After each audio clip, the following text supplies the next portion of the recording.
Hey, my YouTube friends, how's everybody doing? Well, it's July 5th, day after the 4th, obviously, and we're doing our annual camp out. We do a camp out every year at this place, and I'll kind of show you around here. It's called the 49er RV Ranch. They claim to be the oldest campground in the state of California.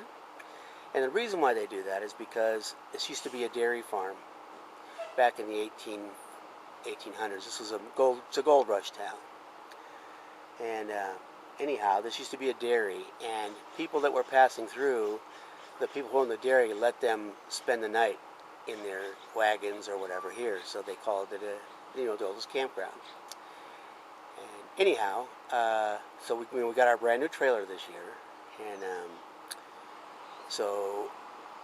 and now that Veronica's retired, we get to spend the entire week here. What they do is you get to stay 6 days, the seventh night is free. So we've been here since the 1st. There's been a few wildfires around the area that they're watching them pretty closely, and the nice thing is that right down the street here from this place is the air attack base. So they can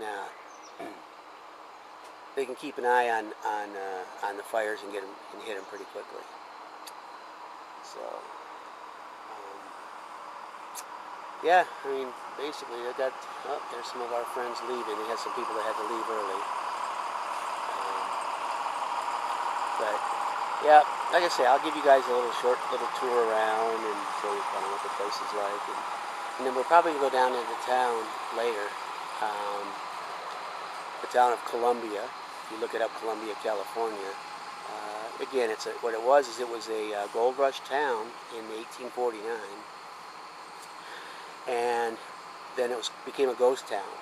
Well, the state of California came in and decided to make it into a state park. So the buildings are all original that were there, everything, and they made it into a state park. So it's kind of neat. They have an old schoolhouse and an old cemetery and stuff like that. So I think today we're supposed to go over to the cemetery and go over to the schoolhouse and stuff like that. We've been there several times, but it might be fun to go there again for a while. All right. So anyway, I'll go ahead and stop for now, and I'll show you guys in a bit. All right.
Okay.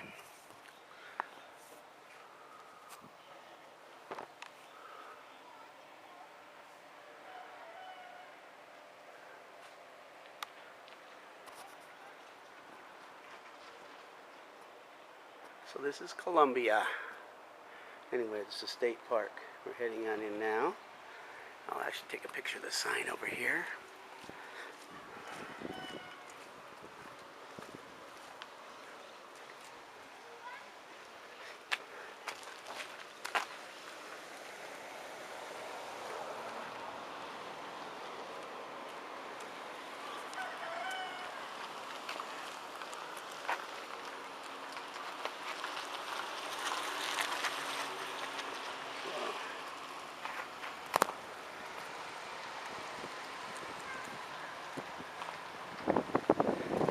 Now, and that used to be a grocery store, which is now closed up.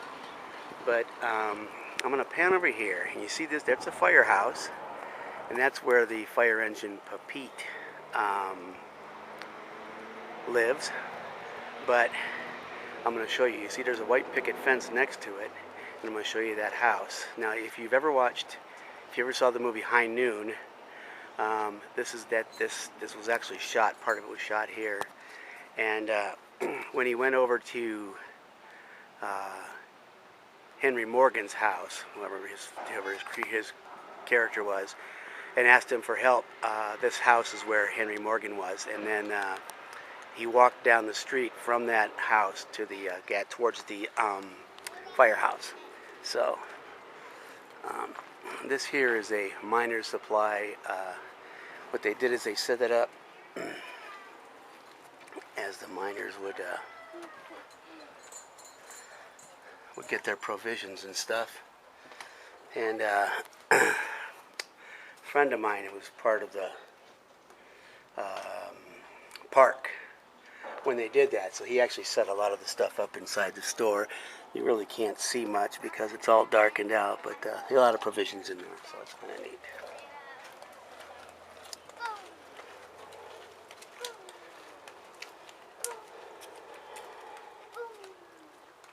Wow, cool.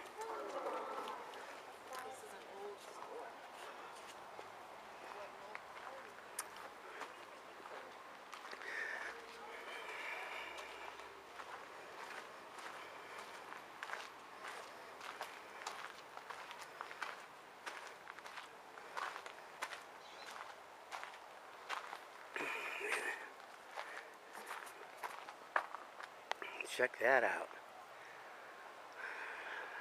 Top-notch accommodations right there.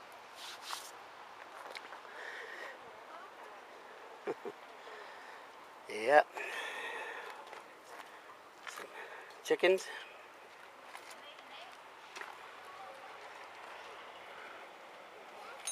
Show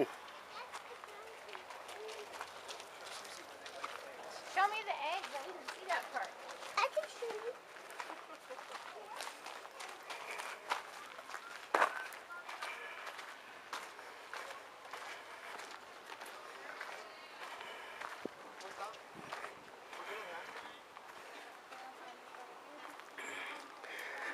See if they have the fire engine in there. Usually on the 4th of July when they have the parade, it's usually in the parade, but it wasn't in there this year, so. Oh, I wonder why they didn't put Pete in there. I don't know, but looks like he's here. So, yeah, there's Pete. Let's see if I can get it. And it was a horse-drawn fire engine, or fire wagon, that they brought into the town after it burnt down, I think the second time. So they finally decided they had to have a. So this was the firehouse that housed it. Did you guys feed the chickens? Not feed the chickens.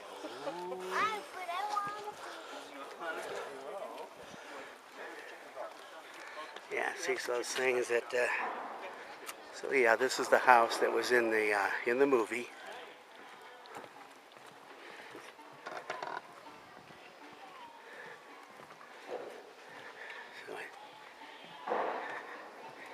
So in the movie, it showed him, going up to the front door and then going inside, and Henry Morgan said he couldn't help him, so then he came out and then he walked. You see him walking down here, heading out. So that's the only scenes that were in the. Yeah, this is actually so. This is the house. It's called the Wilson Mcconnell house, and. When we used to come here, the last of the McConnells, she was actually still living here, and then she passed away a few years ago. So, now it's just I don't know, like a landmark home here in town. He was like the first dentist, I believe, that was in town. And I don't know if you can read that because it's kind of in the shadows, but anyway, talks a lot about it.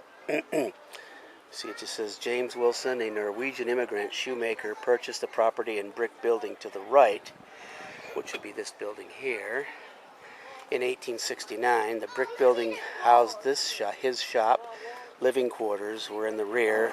Wilson died in 1876, leaving the widow Rose and 8 children. This home has been planned, and she saw to its completion in 1878. Dr. and Mrs. James Mcconnell purchased the property in 1941, restored the home, moving into it in 1943. Geraldine Mcconnell, widowed in 1961, continues to reside here, but that's the one who passed away a few years ago. The home was the governor's mansion for a day in 1945 when Columbia was designated a state historic monument. Also, it was featured in the movie High Noon. It is noteworthy that two widows rose in the 19th century and Geraldine in the 20th century have been responsible for the building restoration and preservation of this landmark. So this was dedicated by the the Golden Era Parlor and the native daughters of the Golden West in 1997.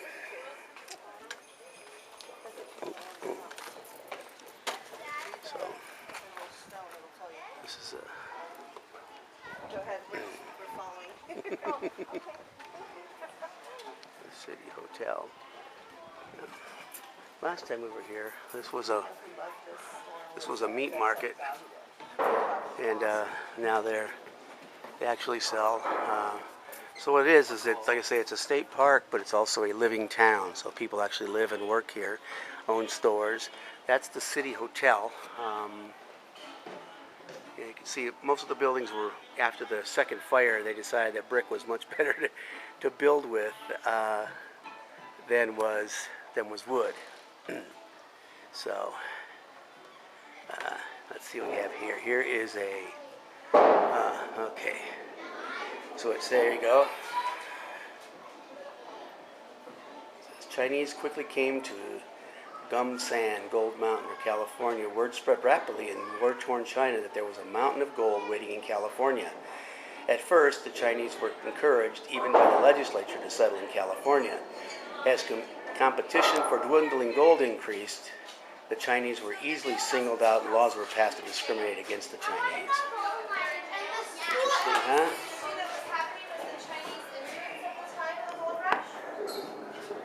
So everybody heard about all the gold that California had.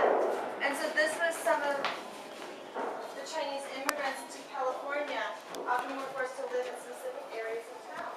For these Chinese would be confined to an area 2 blocks north of the store.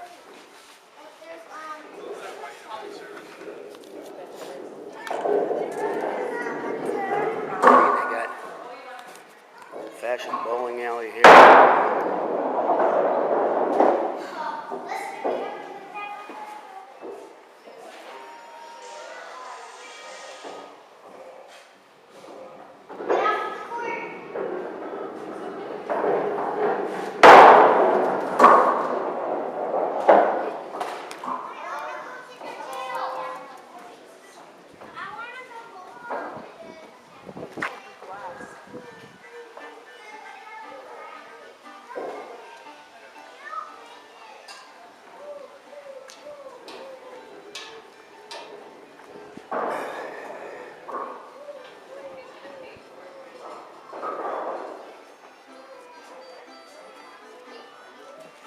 So they have this thing here, which is, I don't know if you can see it.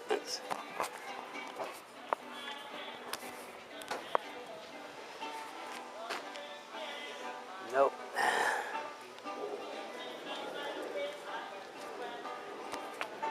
But it says that history's mysteries, and they have a reenactment and a trial in Colombia.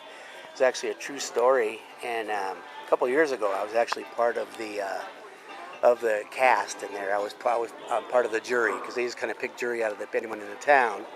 So I was in the jury, and we were screaming hang him before he even went to trial, so it was pretty funny. Yeah, so that there was actually called Towlin Levitt. You can see there was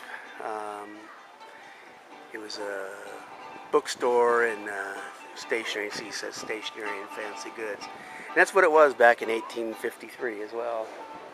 So this here is the Columbia Museum, and inside here it has all about the town and how it went. Okay, there's a livery stable over here. And then there's also the blacksmith shop, which is obviously usually pretty close. So that kind of is what was in part of the town. Now there's down here is a dentist office, and we'll take a look, and a drugstore, I believe. Yeah. So you can see how things were for the miners as far as going to the dentist. It was never a good experience. As you could imagine, back in 1850s and during the gold rush, it was pretty nasty. So let me take a look here.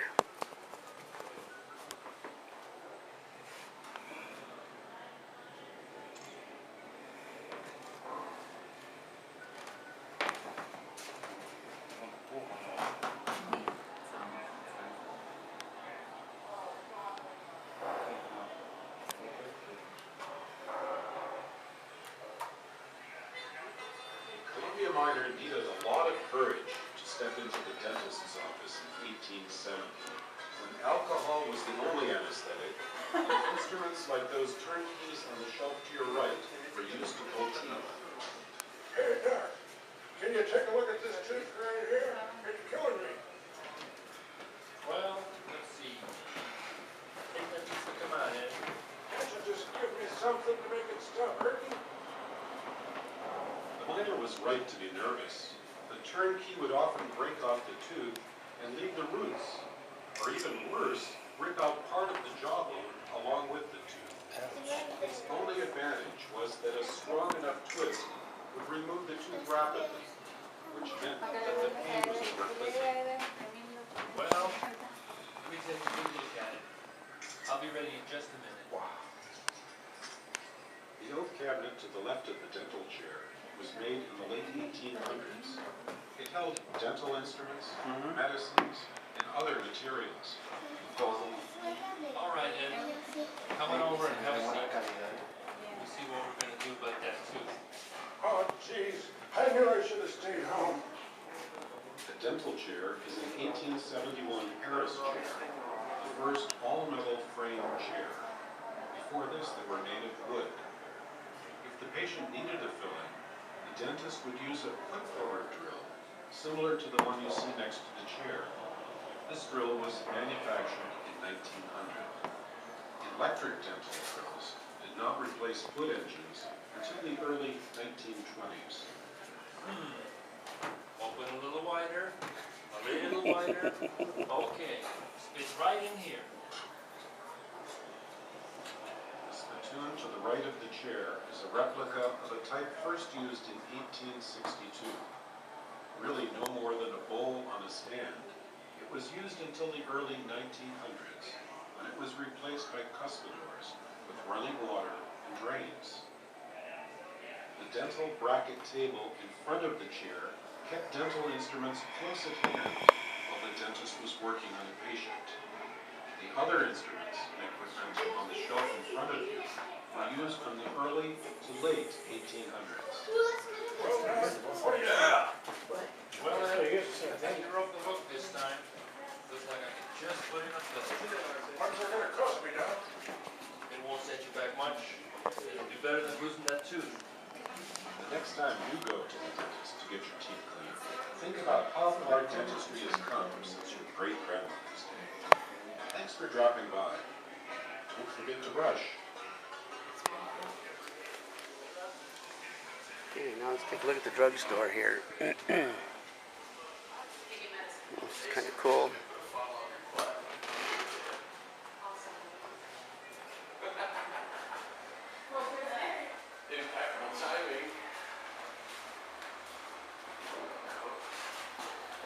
That's actually drugs. No, not anymore. Get.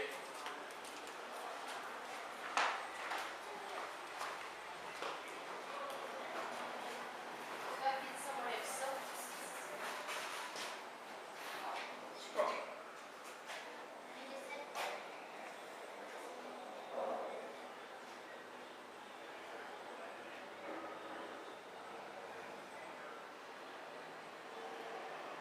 It's pretty amazing, all this stuff that they had. And here's another button here. This is going to tell us what's going on.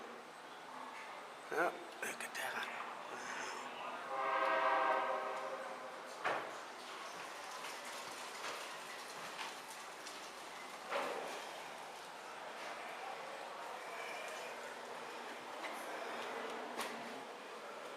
It's amazing all the stuff they had, huh? For mixing up their medicines and concoctions.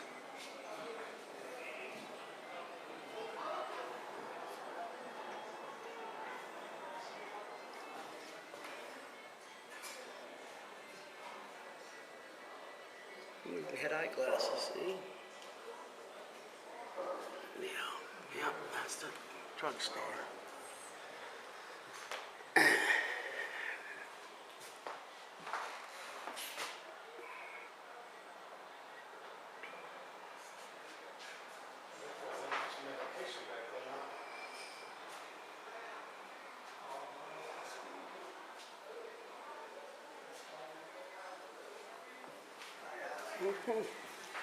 All right, well, that says Angelo's.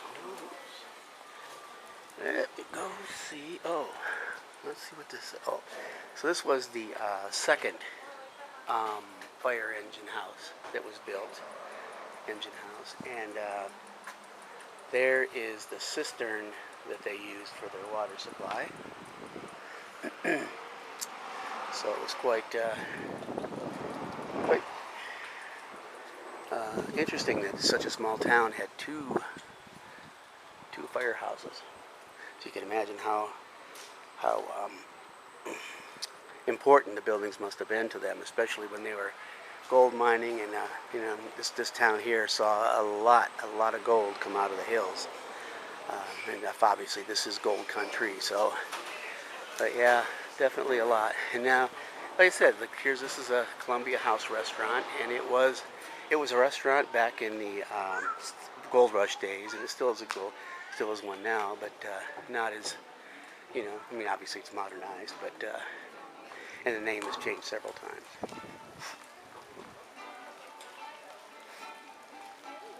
Yep.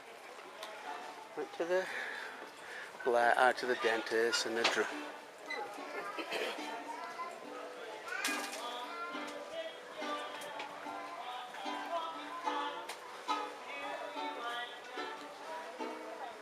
I was telling you about the blacksmith shop.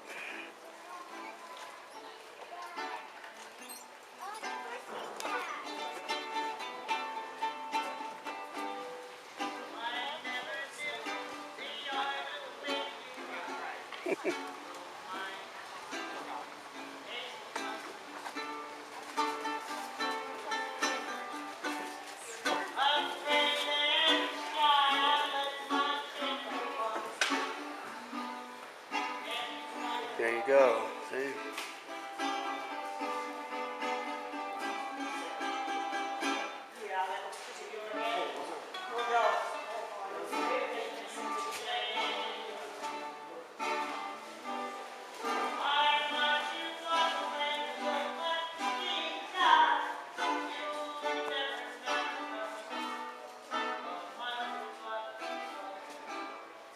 Yeah, so I was telling you about, there's the picture of him leaving the Mcconnell house.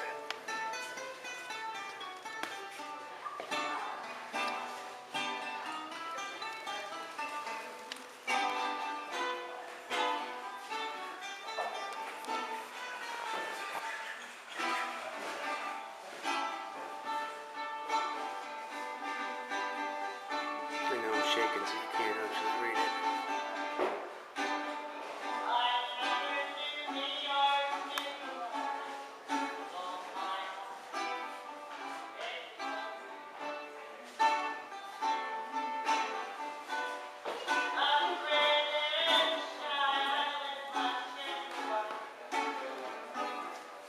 Here's the infamous high noon clock. Let me show you what it says over here. It says this Studebaker wagon right here. So this wagon was actually used in the in the film, it says the unique piece of movie history at Columbia State Historic Park was presented to the glorious 4th of July parade here in Columbia in 2015 is the Studebaker buckboard or spring wagon used in the 1952 motion picture High Noon, in which 4 Academy Award starring Gary Cooper, Grace Kelly, Lon Chaney, Lloyd Bridges, and many other familiar stars at the time. It was built by Studebaker Wagon Works, forerunner of the Studebaker Auto Company, and likely shipped by train or freight wagon to Jamestown, California, and there assembled. This buckboard appeared in many Western films in the 40s, 50s, and 60s, and was retired in 1962 by producer Dwight Brooks after the completion of the Western film Gold Rush. It spent from 62 to 2000 on loan at the National Park Service in Yosemite Valley, California, at the Coulterville Museum in Coulterville, California. Major filming took place at the Wilson Mcconnell House along with Pepite, which I showed you, the hand pumper fire wagon, and that is in the Tuolumne building, engine building on Main Street, and other street scenes in Columbia. Not to forget the church scene in Tuolumne County and several scenes at Railtown 1897 in the historic park. President Dwight Eisenhower, Ronald Reagan, and Bill Clinton all reported fans frequently watched it while serving in the White House and rated it as far as one of the 27 best westerns ever made in the motion picture industry. It's currently owned by a private party and now displayed here in Columbia State Park for your enjoyment. The original Studebaker wagon made back east and used in Tuolumne County had come home after nearly 7 decades. It's always High Noon in Columbia.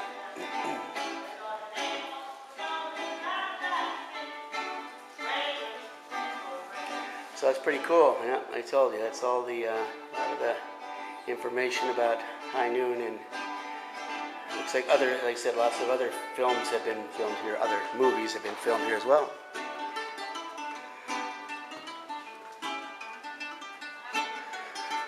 Let me see here if I can get this back for you. All right.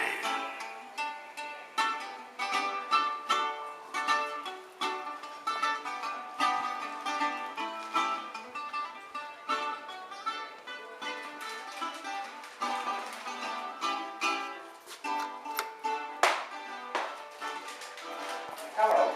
On behalf of the Grand President of the Native Sons of the Golden West, it is my pleasure to welcome you to our museum. Our order was formed in 1875 as a living monument to the pioneers who settled California during the days of Fort Myers. We seek to preserve the history of California, to assist our communities, and to provide social activities for our members. Native Sons have helped preserve historic sites in the Golden State, including Drugstore in Sacramento and Mcconnell in Columbia. We were responsible for the Bear flag they adopted as the state flag of California.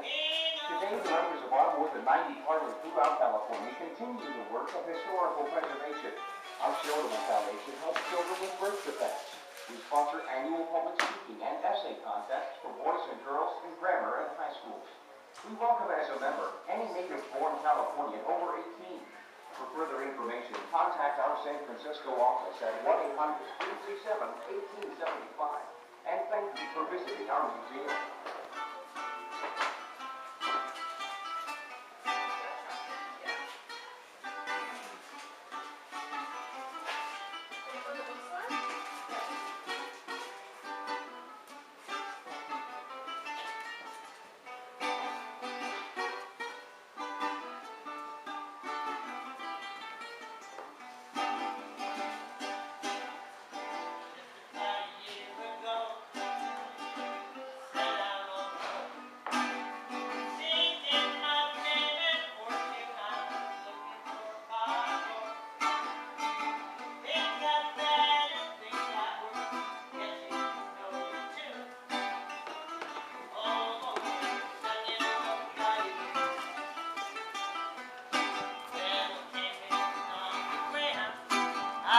Now that's the Columbia Booksellers. A friend of mine that used to do Acme with me owns that store. So his name is Lloyd.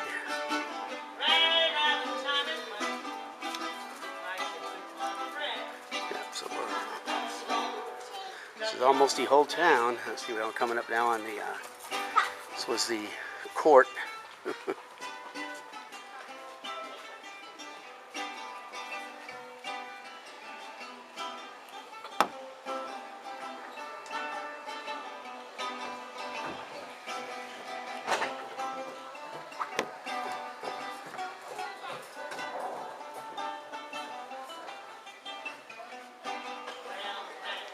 here's the Jack Douglas Saloon.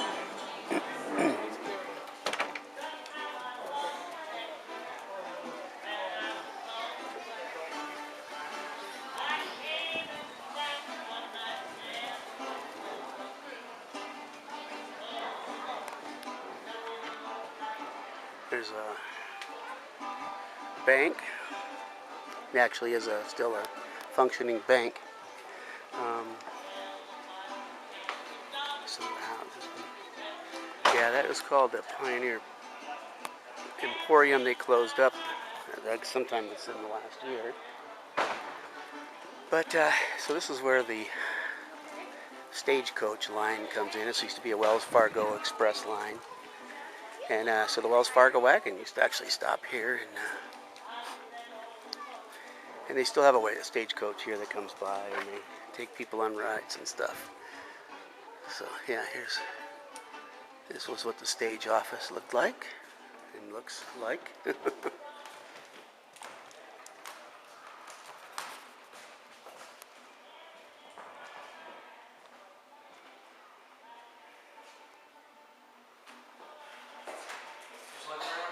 Yeah, thank you.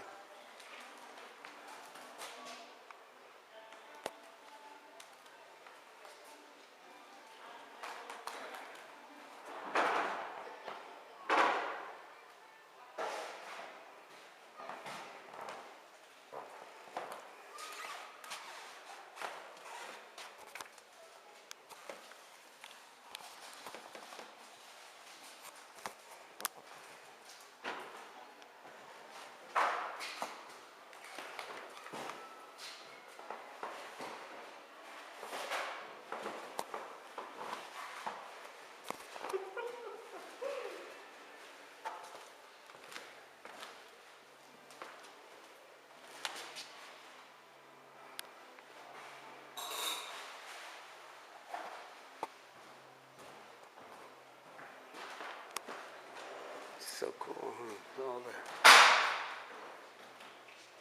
stuff waiting to be. Oh, there's the safe.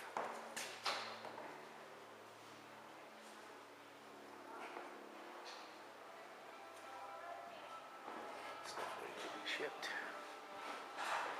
What is this?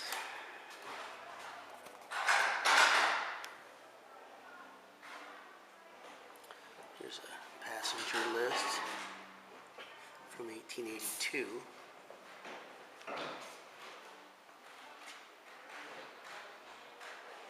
Cool. There's a whip.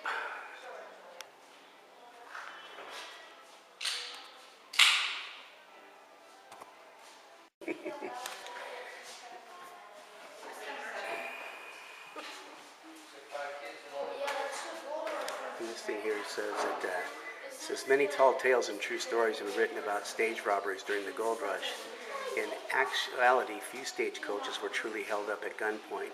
Of the thousands of stagecoach trips between 1870 and 1884 in California, the Wells Fargo Company stagecoaches were only robbed 347 times during the 14-year period of primary stage travel. 226 of these robbers were apprehended and brought to justice. So that's pretty good.